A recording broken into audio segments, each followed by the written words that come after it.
हाँ जी, नमस्कार। कैसे हैं आप सब? आई होप आप सब अच्छे होंगे। तो आपका एक बार फिर से स्वागत है सचिन क्लासेस में। तो होली आपने अच्छे से सेलिब्रेशन की होगी अपने माता पिता के साथ, अपने भाई बहन के साथ, अपने परिवार के साथ।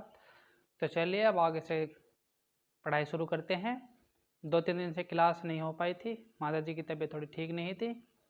तो आगे सब क्लास कंटिन्यू करते हैं और आज चैप्टर हम पढ़ेंगे हिंदी का वर्णमाला। तो स्वर और व्यंजन को समझते हैं। उच्चारण के आधार पर स्वर कितने प्रकार के होते हैं, व्यंजन कितने प्रकार के होते हैं, लेखन के आधार पर कितने होते हैं। तो इन सबको आज हम कवर करेंगे आज की क्लास में। तो चलिए शुरू करते हैं। तो वर्णों के व्यवस्थित समूह को वर्णमाला कहते हैं। तो हम पढ़ते हैं लेखन के आधार पर और उच्चारण के आधार पर वर्ण और स्वर्ण कितने प्रकार के होते हैं। तो हम लिख लेते हैं उच्चारण के आधार पर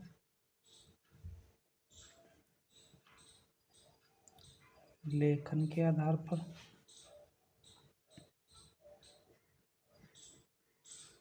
यहाँ लिख लेते हैं स्वर,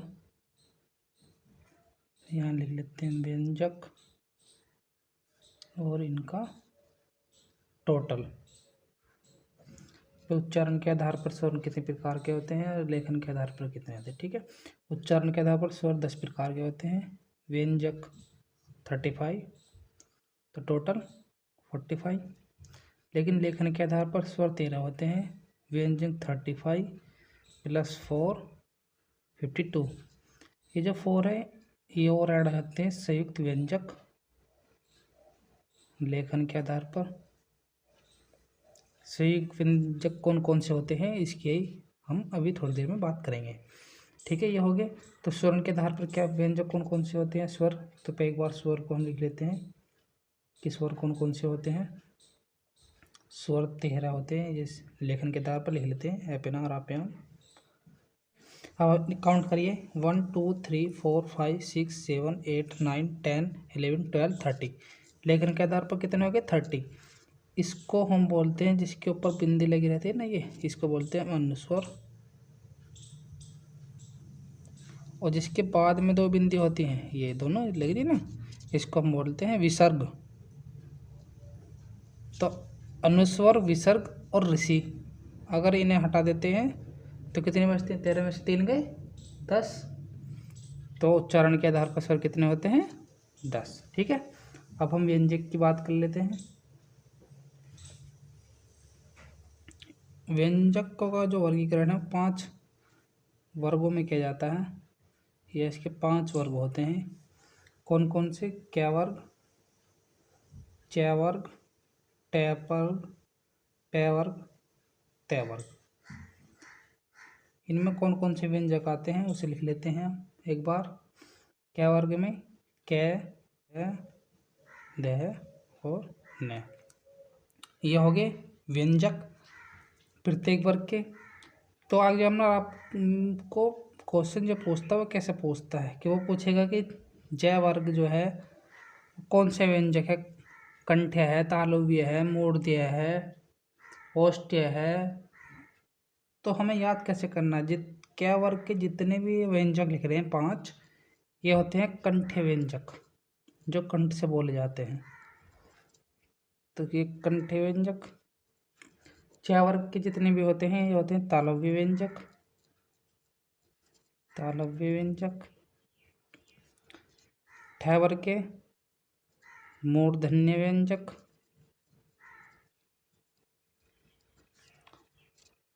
और जी ये हो गया आपका प। ट वर्ग प ओष्ठ, ओष्ठ व्यंजक और त दंत्य व्यंजक। अगर आप एग्जामिनर आपसे पूछता है कि बताइए मैं वर्ग, मैं व्यंजक, ओष्ठ्य है, तालव्य है, कंठ है, क्या है, तो आपको एक एक को याद करोगे तो आपको याद नहीं होने की, याद हो गए तो कन्फ्यूजन हो जाएगा, भूल जाएगी। तो आपको क्या करना, मैं पूछा, मैं को देखना किस वर्ग में आ रहा है, च वर्ग का है, के वर्ग का है, ट वर्ग का, प वर्ग का, त वर्ग का।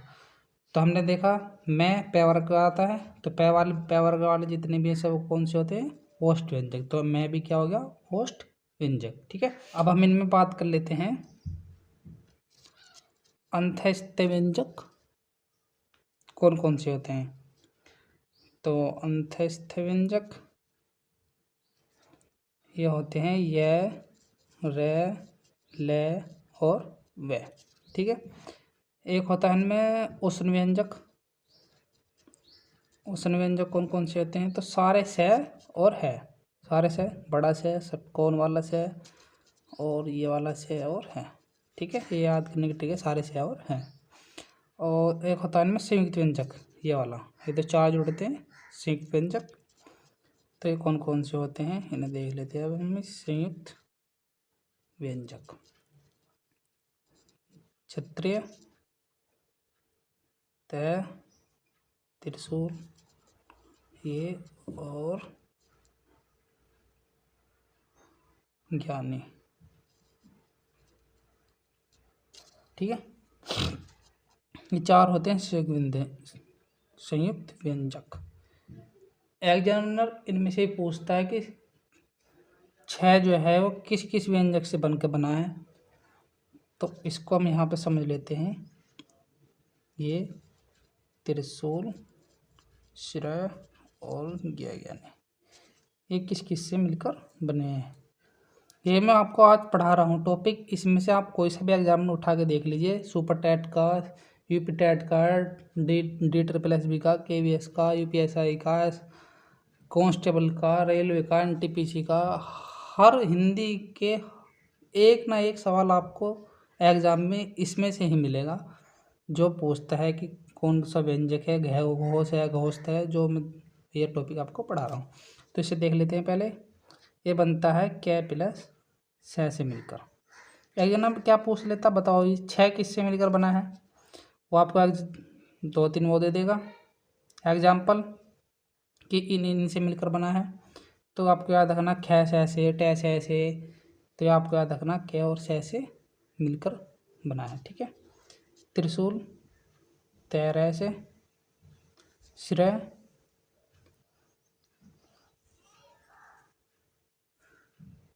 सैर से और ज्ञानी जय अण से।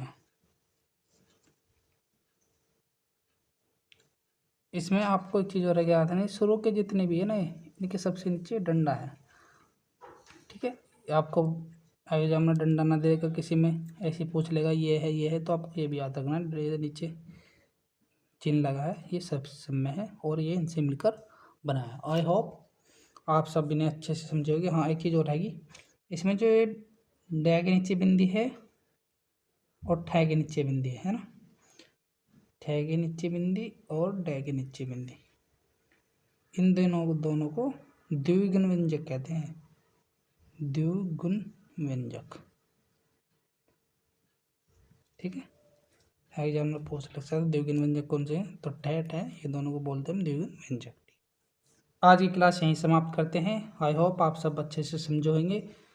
और आपको क्लास कैसी लगी कमेंट करके ज़रूर बताएं। अगर आपको कुछ भी समझ में नहीं आया तो आप कमेंट सेक्शन में पूछ सकते हैं, और वीडियो को लाइक करके ज़रूर जाइए। Thank you so much.